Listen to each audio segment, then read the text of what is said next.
자, 옆에 있는 선생님들과 친구들에게 한번 인사해 볼까요? 예배 자리에 나오다니. 예배 자리에 나오다니. 너는 참 복된 사람이구나. 전도사님은 이렇게 매주 여러분들과 이렇게 찬양을 하고 또 말씀을 나눌 수 있다는 사실을 인식할 때마다 아, 전도사님 참 복받은 사람이구나, 복 있는 사람이구나 라고 생각을 합니다.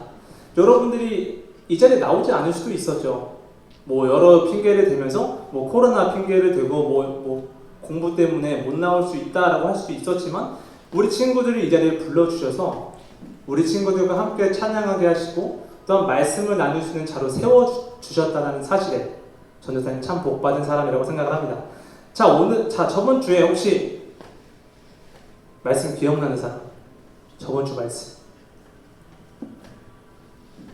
네, 저번 주에 엘리야 선지자가 바알 선지자 몇 명과 대결을 했죠? 몇 명이요? 300이요? 300은 말한 적도 없어요. 450명. 그냥 대결을 했는데 어떤 대결을 했죠? 뭐 갈매기요? 가위바위보? 생각도 못했네요. 네, 대결을 했는데 제단 위에다가 소를 올려두고 그 위에 불을 내려주시는 신이 참 신이다 라고 대결을 했었죠. 자, 그래서 누가 이겼어요? 엘리야가 이겼습니다. 자, 그렇다면은 이 엘리야에게는 지금 승리의 기쁨과 감격이 있어야 하는데 왜 그가 지금 낙담하고 있는지 절망하고 있는지 오늘 말씀을 통해 함께 나누는 시간이 되었으면 좋겠습니다. 자, 저번 주 말씀 기억 안 난다고 했죠? 그럴 줄 알고 전도사님이 다 벌써 요약을 해왔습니다. 자, 엘리야가 바알 선지자들과 대결을 합니다. 어떤 대결을 한다 했죠?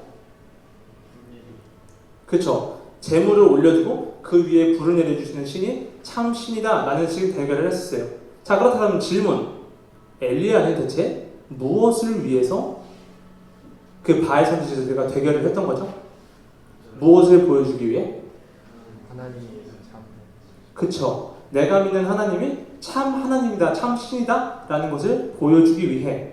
그래서 이 모습들을 백성들이 보고 백성들이 하나님만 참 하나님이십니다 고백을 하며 다시 나에게 돌아오도록 하기 위함이라는 것을 우리가 나눴었습니다. 자, 엘리야가 기도할 때 재물에 불이 내리고 그 후에 백성들이 어떻게 반응해요? 엎드려 여호와만 참 하나님이십니다. 여호와만 참 하나님이십니다. 외쳤어요. 자, 그 후에 바알 선지자들을 모두 죽여버린 후에 하나님께서 약속하신 대로 비를 내려주실 것이라 확신했던 엘리야는 아합 왕에게 이렇게 말합니다. 지금 큰 빗소리가 들립니다. 얼른 피해서 올라가시지요. 그리고 정말 엘리야가 이렇게 말했던 대로 비가 오기 시작합니다. 그리고 엘리야도 지금 왕이 가는 곳으로 따라갑니다. 자, 우리가 엘리야가 되어서 한번 생각을 해봅시다. 지금 엘리야가 왕이 있는 곳으로 달려갈 때 어떤 마음이었겠어요? 지금 왕은 먼저 갔고 지금 비는 내리고 지금 엘리야는 왕을 따라가고 있어요. 어떤 마음일 것 같아요? 지금 하나님께서 불을 내려주시는 것도 봤어요. 또 비를 내려주시는 것도 봤어요. 심지어는 지금 450대 1의 싸움에서도 이겼고 더 나아가서 지금 하나님께서 참 하나님 되심을 백성들로 하여금 고백을 받았어요. 기근도 멈췄겠다. 하나님에게 놀라운 경험도 했겠다. 이제는 해피엔딩만 남은 것처럼 보이죠. 자, 이 모습을 아합 왕도 봤으니 분명히 이제는 나라 정치가 변하겠지. 많은 상황이 변하겠지 라고 생각을 했을 거예요. 그런데 지금 엘리야가 생각했던 것, 예상했던 것과는 달리 다른 방향으로 흘러가기 시작합니다. 자, 아합 왕에게는 아내가 있었어요. 이세벨이라는 아내. 다음 주에 물어볼 거예요. 이름이 뭐라고요? 이세벨.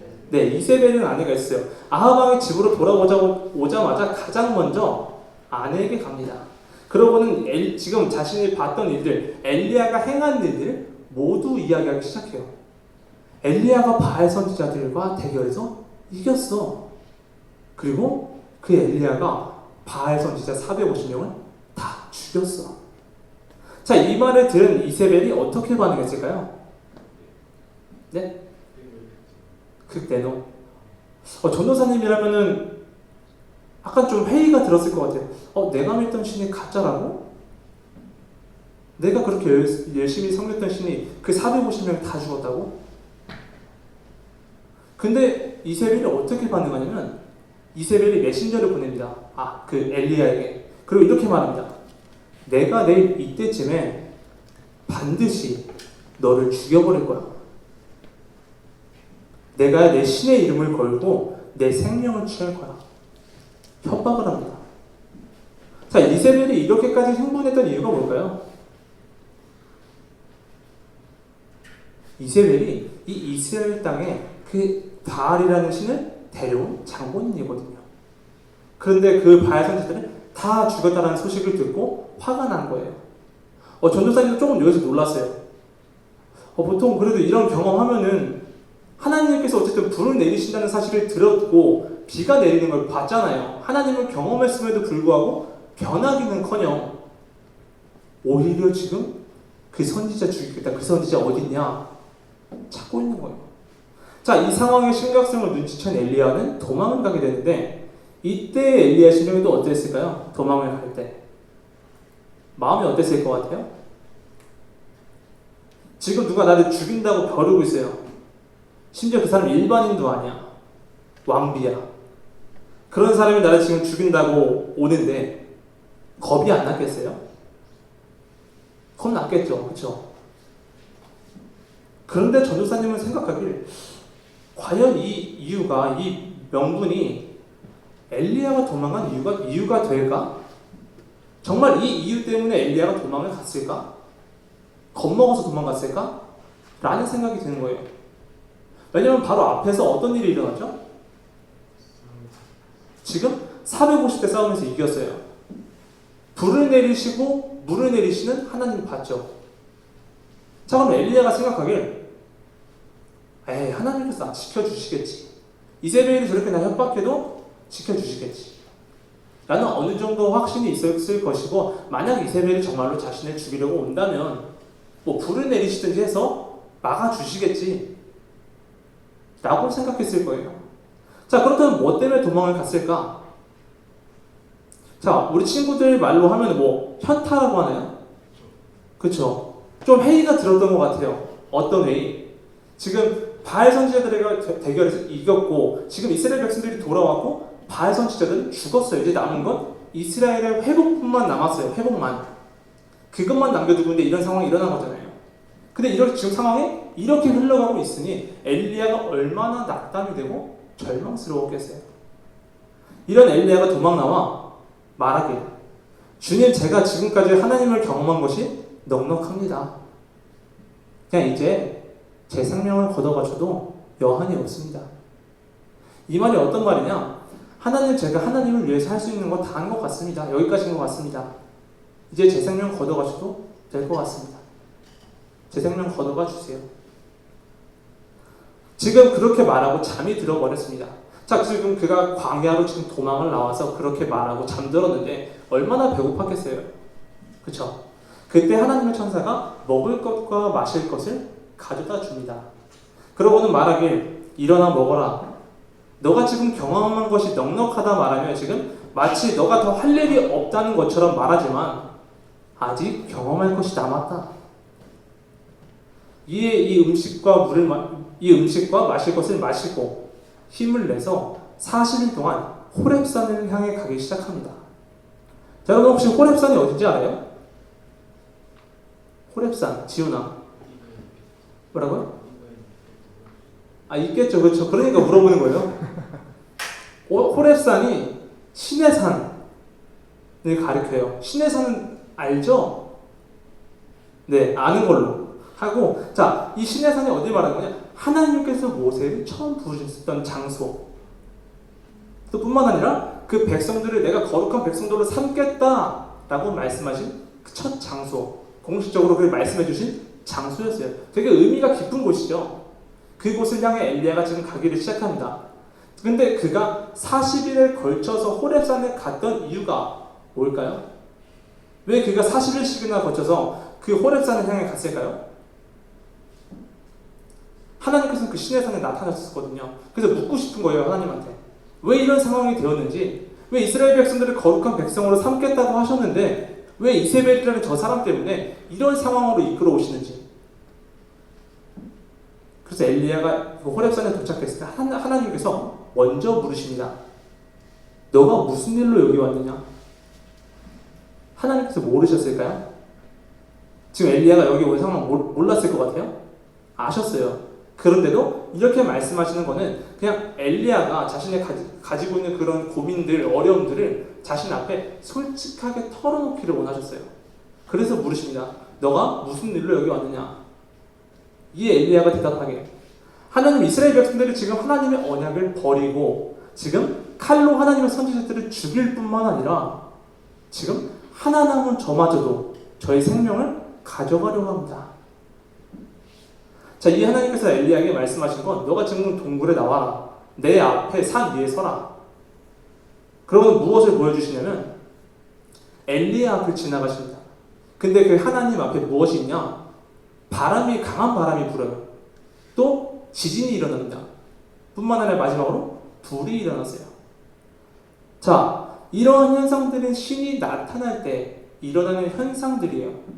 근데 아마 이 모습을 보면서 하나님 앞에 있는 이런 바람과 지진과 불을 보면서 엘리야는 그치, 얼마 전에 불과 물을 내려주심으로 그들 앞에서 하나님 되심을 보여주셨던 것처럼 이번에도 뭐 강한 바람으로 지진으로 불로 심판하시겠구나. 이거다 라고 했을지도 모르겠어요. 근데 정말 여기서 중요한 건 하나님께서 그 바람과 지진과 불 가운데 계시지 않았다라고 이야기를 합니다. 그렇다면 어디서 하나님의 임재를 느꼈는가? 바람과 지진, 불이 일어난 후에 들려오는 작은 소리, 미세한 소리, 나를 부르는 미세한 소리로부터 하나님의 임재를 느끼게 됩니다. 그리고 그 소리가 뭐였냐면, 엘리야야, 너가 어찌하여 여기 있느냐? 다시 물으시는 하나님의 질문이었어요. 그리고 이때 엘리야는 아까 대답했던 것처럼 다시 한번 똑같이 대답을 합니다. 지금 이스라엘 백성들이 하나님 버리고 지금 선지자들 죽이면서 지금 하나 남은 나까지도 죽이려 합니다. 근데 이때 또 하나님의 반응이 조금 놀라워요. 이 말에 하나님께서는 기름을 부어라. 뜬금없이 기름을 부어라. 하사엘이라는 사람에게 기름을 부어서 아람의 왕이 되게 하고, 예호라는 사람에게 기름을 부어서 북이스라엘의 왕이 되게 하고, 지금 엘리사라는 사람에게 그 기름을 부어서 너를 대신할 선지자로 세워라. 즉 다음 시대를 이끌어갈 지도자를 세우라는 명령을 받았습니다. 사랑하는 청소년부 친구도, 오늘 말씀에서 우리는 대결에서 승리한 엘리야가 낙담하고 하나님께 찾아와 자신의 눈앞에 찾아온 그 암담한 상황을 하나님께 털어놓는 말씀을 우리가 나눴습니다. 엘리야는 정말 대단한 선지자예요. 왜냐하면 자신의 목숨이 위협받고 있는 상황 속에서도 내 목숨을 걱정하는 것이 아니라 하나님의 뜻을 이룰 선지자가 나밖에 없기 때문에 나마저 죽으면 누가 하나님의 뜻을 이룰까 걱정하던 사람이었습니다. 엘리야는 바알과 대결할 때부터 계속 하나님 선지자는 저밖에 남지 않았습니다. 하나님의 선지자는 저만 남았습니다. 라고 계속 강조를 해요. 이 말은 뭐 내가 그렇게 뛰어난 선지자다 말하는 것이 아니라 나 혼자 남았으니 나를 통해 어떻게든 이 백성들 하나님께 돌아오게 만들어야 된다. 내가 아니면 안 된다. 라고 생각했던 겁니다. 엘리야는 분명 하나님께서 원하시는 것을 이루기 위해 열심히 다했던 사람은 맞아요. 하지만 그가 이해하지 못했던 것 하나가 있습니다. 그것은 바로 하나님께서 일하시는 방법이에요. 오늘 말씀을 통해 하나님께서 우리에게 말씀하시고자 하는 것은, 하나님께서는 이 세상을 통치하시고 이끌어 가시는데 중요한 것이 무엇이냐? 그것은 강한 바람도 아니고 강한 지진도 아니고 불도 아니다. 사람을 통해 이끌어 가신다는 사실입니다.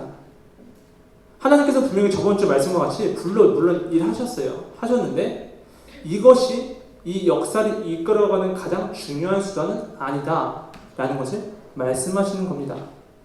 하나님은 사람을 통해 일하시는 거예요. 어떤 사람? 하나님께서 말씀하시는 그 미세한 소리에 귀를 기울이는 사람을 통해 일하십니다. 사람들이 그 집중하지 않는 하나님의 말씀에 우리가 귀를 기울이는 사람, 그 사람을 통해 일하십니다. 하나님께서 말씀하셨듯 엘리야에게 주어진 사명은 바알 숭배를 무너뜨리고 아합 왕조를 무너뜨리는 것이 아니었어요.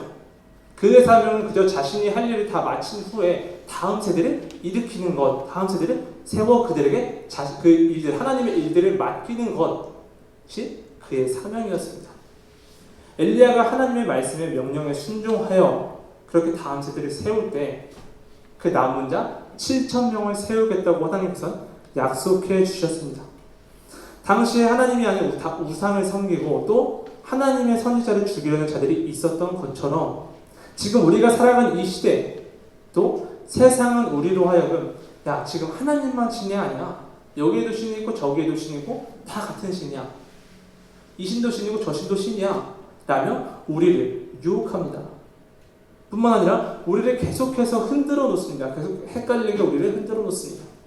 뿐만 아니라 하나님을 믿는 사람들, 우리들을 핍박하고 괴롭게 하며 욕하는 사람들이 더 많아지고 있는 그런 시대, 우리가 지금 그런 시대에 살아가고 있습니다. 그래서 마치 이 세상을 이끌어가는 주체가 하나님이 아니라 어떤 한 나라의 지도자, 어떤 공동체의 지도자, 그리고 그곳에 살고 있는 사람들인 것처럼 보여질 때가 있습니다. 하지만 오늘 말씀처럼 하나님께서는 지금 이 순간에도 저와 선생님들을 통해 우리 친구들을 다음 세대를 이끌어갈 지도자로 세우고 계심을 우리 친구들이 의심하지 않았으면 좋겠습니다. 더 나아가 당장은 하나님의 심판이 임하지 않고 지금 시간이 얼마나 더 걸릴지 모르겠어요. 하지만 반드시 하나님의 심판이 하나님께서 계획하신 그때에 임할 것이라는 사실을 믿고 여러분도 나중에 커서 다음 세대를 세워나가는 그런 지도자들로서 세워지는 자들이 청소년부 친구들이 되기를 간절히 소망합니다.